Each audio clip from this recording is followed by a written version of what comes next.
India का जो है वो कॉन्फ्लिक्ट जो है अमेरिका के साथ है, तो ये जो उन्होंने जो भी चीज़ की है वो अमेरिका के कहने पे किया। हमारा थोड़ा सा सॉफ्ट कॉर्नर रशिया के साथ भी है। तो हम लोग ये चीज़ें, एक तो पहली बात है हम खुद ज़रूरतमंद हैं। आपको पता है कि ये तो आपने बोला ना 1991 से ये मतलब आज़ाद हुए हैं और मतलब बड़ी जल्दी इन्होंने ग्रो किया है। हम लोगों का मसला अभी भी रोटी कपड़ा और मकान ही है। अगर आप इंसानियत के बारे में देखें, ह्यूमन काइंड के बारे में, तो रशिया भी एक मुल्क है, वो भी जंग कर रहा है। इंडिया का आपने ज़ाती मफाद होगा जिसकी वजह से उसने यूक्रेन की हेल्प की है, वरना रशिया भी एक कंट्री है, वहाँ भी इंसान रहते हैं, वो उसकी भी तो मदद कर सकता था। तो इंडिया गया ना रशिया, इंडिया के प्राइम मिनिस्टर नरेंद्र मोदी पिछले महीने रशिया के विजिट पे थे और अब वो यूक्रेन गए हैं। वो बैलेंस कर रहे हैं, दोनों मुल्कों को साथ साथ लेकर चल रहे हैं। यूक्रेन के लिए हेल्प किया तो उनको इंडिया वैसे भी बहुत सुना है कि बहुत सी कंट्रियों की भी हेल्प इंडिया करता है, तो अच्छी बात है किसी के बुरे वक्त में उसका साथ देना और ऐसी चीज़ें प्रोवाइड करना। हम इस वक्त बात करेंगे भारत ने जो बैरियर्स ब्रेक कर दिए हैं। This is unbelievable.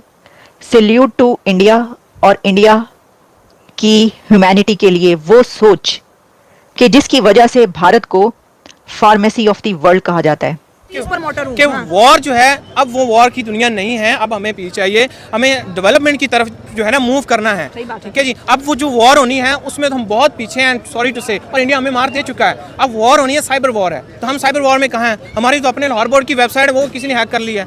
ठीक है जी, ये हमारी वेबसाइट्स हैं, हमारी इवन के बड़ी सेंसिबल वेबसाइट्स हैं and they are being hacked by the Indians, और वो उनके नॉर्मल पीपल हैं जिन्होंने हैक कर ली हैं। मोदी और मोदी की कौम जो है वो सारे उन्होंने उसको मोदी को जो है एक हीरो के तौर पे प्रेजेंट किया हुआ है, और ये आज की बात नहीं है, पिछले 8 साल से है। उसने प्रूफ भी किया, उसने काफी चीजों में जो है अपने स्टैट्स बहुत बेहतर किए हैं उसने अपने कौम के।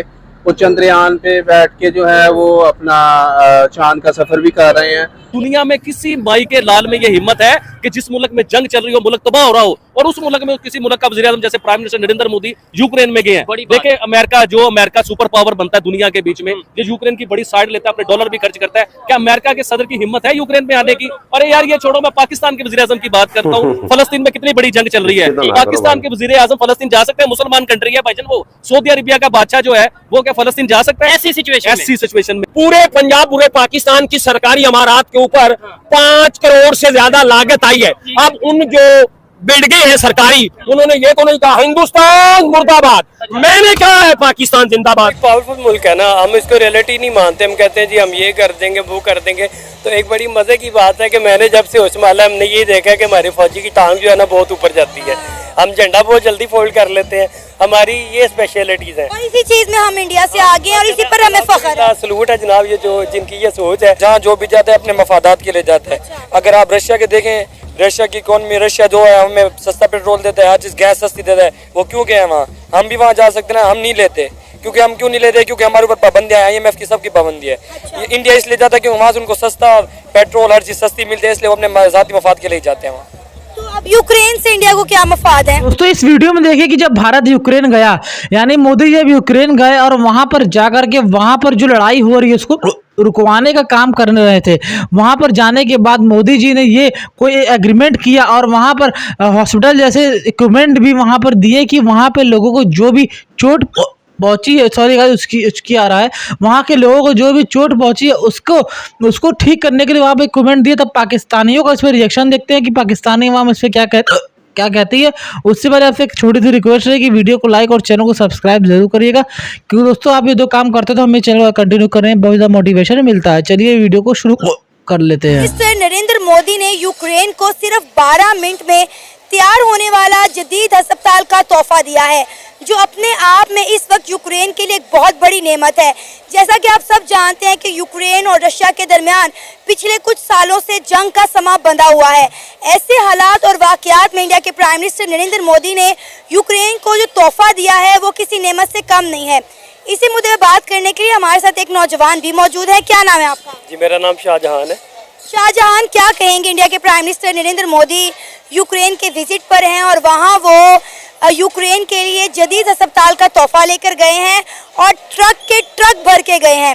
सिर्फ 12 मिनट में तैयार होने वाला ये जदीद हॉस्पिटल है जिसमें तमाम इमरजेंसी की चीज़ें मौजूद हैं, ऑपरेशन थिएटर है, एक्सरे मशीन है, अगर कोई वक्ती तौर पर फर्स्ट एड चाहिए तो वो भी मामलात इस हॉस्पिटल में हल हो सकते हैं। प्रधानमंत्री नरेंद्र मोदी ने यूक्रेन दौरे के दौरान कीव में हिंदी सीख रहे बच्चों के साथ मुलाकात की और बातचीत भी की। जो तमाम सारे बच्चे यूक्रेन के थे वो प्रधानमंत्री नरेंद्र मोदी से मिलने के लिए बेहद उत्साहित नजर आए। और खास बात यह है कि ये बच्चे हिंदी सीख रहे हैं। इस दौरान प्रधानमंत्री नरेंद्र मोदी ने बच्चों से मुलाकात की, उनसे बातचीत की और बच्चे बेहद खुश और उत्साहित नजर आए। कि खुदाया, जितनी आपने सरकारी आराइशों पे जितने रुपए आपने खर्च कर दिए हैं ना 14 अगस्त के ऊपर जी, गवर्नर हाउस को सजाया गया, माल रोड को सजा दिया गया, नहर को सजा दिया गया, पूरे पंजाब पूरे पाकिस्तान की सरकारी इमारत के ऊपर 5 करोड़ से ज्यादा लागत आई है। अब उन जो बिल्डिंगें हैं सरकारी, उन्होंने ये तो नहीं कहा हिंदुस्तान मुर्दाबाद, मैंने कहा है पाकिस्तान जिंदाबाद। तो मेरे ऊपर क्या खर्च हो रहा है, तेरे ऊपर क्या हो रहा है, उसके ऊपर क्या खर्च हो रहा है। वैसे तो जिधर इतने लोग खड़े हैं, मैं ये समझता हूँ कि भाई ये तो खूबसूरती है। अगर हम पाकिस्तान को सजाते हैं, पाकिस्तान का वो खूबसूरती एक दिन के लिए है, वो सारी चीजें किराए की थी जो उतार ली गई है। ये बड़ी अच्छी बात इन्होंने की है कि ये हर साल हम एक दिन पर एक और मैंने उधर मैसेज दिया है, मैंने बोला है मरियम नवाज शरीफ साहिबा, मैं अवान टाउन से 4 बच्चे और एक 40 साल बीवी को लेकर पैदल आया हूँ सेलिब्रेट करने यौम पाकिस्तान को। आपके हल्का अहबाब के लोग मेरे हिसाब से एक साल में भी 5 कदम नहीं चलते होंगे, और मैं कहां से कहां तक आया हूं पैदल।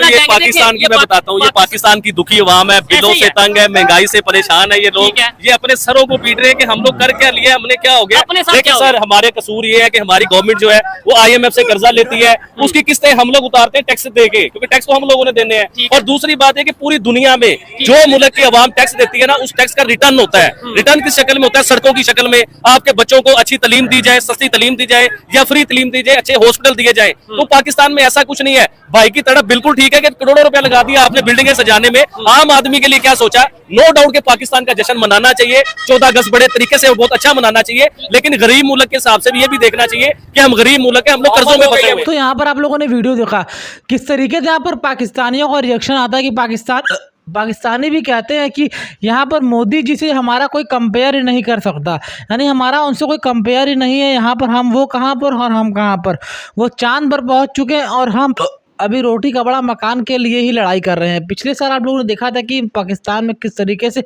रोटी के लिए क्राइसिस हुआ था, जिसमें कि वहाँ पर आटा नहीं मिल रहा था, आटा इतना महंगा हो गया था, लोग आटा को लूट रहे थे। आप लोगों ने वीडियो को देखा ही होगा।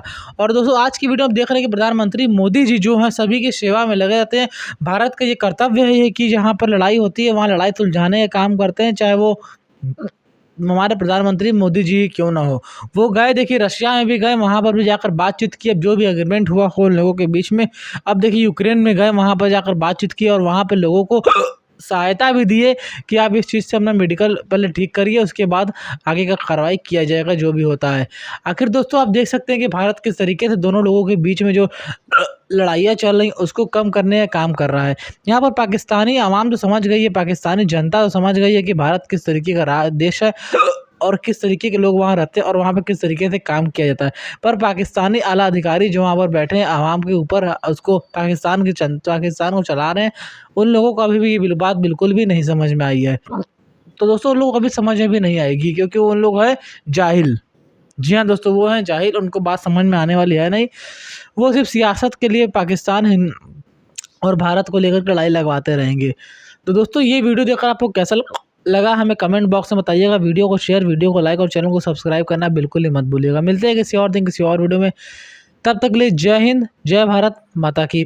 वीडियो को शेयर और वीडियो को लाइक करना मत भूलिएगा दोस्तों। इस दोनों काम आप करते हैं तो हमें बहुत ज़्यादा मोटिवेशन मिलता है और इस चैनल को कंटिन्यू करने में और ज़्यादा सहायता मिलती है।